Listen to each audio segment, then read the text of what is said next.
For me, I loved all of those, vampire stories and some horror and, those stories where, teenagers are on great adventures. And I never saw anyone that looked like me. And it definitely kind of shaped my idea of,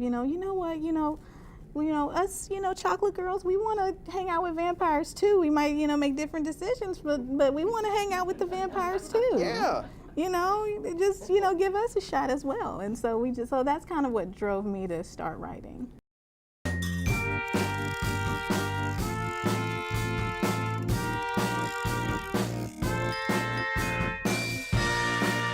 That's amazing. So, a lot of the greatest creators, that's how they get their start. They see that there's a serious lack of something, Oh, yeah. and they fill that up. Exactly. Wow. Well, thank you very much. I'm You're glad. And so now this is the book. This is the product. Yes. Is this your first book? First book? Wow. That's exciting, huh? Yeah. No. I mean, it's definitely been a wild ride, but it's been a lot of joy as well. So can you tell me a little bit about when you found out that the book was going to be published, like that phone call or that email that you got?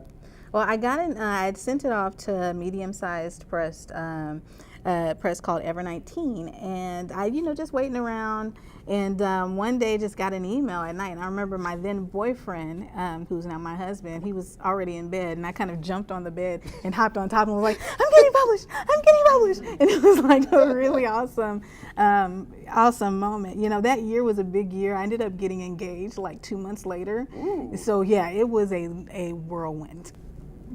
In a world where all of the drug problems are actually supernaturally based, our main character, Jazz, is a half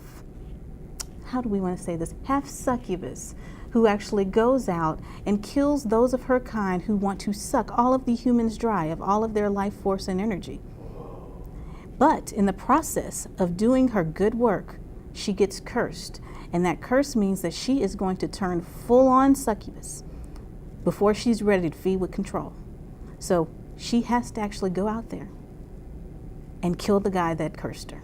Can she do it? We don't know. Now, is this going to be part of a series or is this a standalone?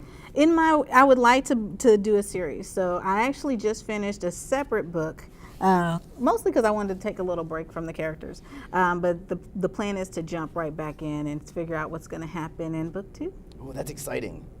Oh, I'm so excited. Oh, my goodness. I like half succubus. Does that mean the other half is human? Yeah, her mom is a human, actually. Well, I feel like the emotions that come with YA, being young and in high school is such a fun and dramatic time. I mean, I know we mostly, when you're going through it, you remember it as everything is coming to an end and it all sucks. But when you get out of it and you can look back on it with a different view, you realize just how formative it is. It's such an important time of our lives that, I just really love to tap into all of those emotions and that drama and, really to be able to kind of delve into that time in our lives. I would say for the most part, it's not too much pushback. I think if anything, what you see is, especially when I was first writing, there just wasn't a lot of, I don't want to say interest. It just wasn't a big deal. That wasn't something that was important to them, right? Now, as we're moving into, own voices and, we want diverse books and all of these movements that are really coming out and saying, hey, it is important for us to all be able to see ourselves in these books. You're seeing that more and more agents and editors are waking up and saying, you know what, maybe I couldn't connect with this book because this is not my life, but that doesn't mean that someone else can't connect. And they're really starting to push more for, different stories. And I think that's really important. So next book is kind of a labor of love. It is my take on the djinn, which is the proper term for a genie, by the way. Don't call them genies. They don't like that very much. Right, so it's my take on the djinn. It's a girl who is half djinn, half human. You'll be able to notice the trend there. I like my halfers. And she's grown up her whole life with her uncle, thinking that her parents are dead. And she finds out one day that her parents aren't dead, but that her mom has been enslaved to her dad. Because in my world, jinn don't just grant 3 wishes. If a human figures out that you're a jinn, they can just basically enslave you to them for life.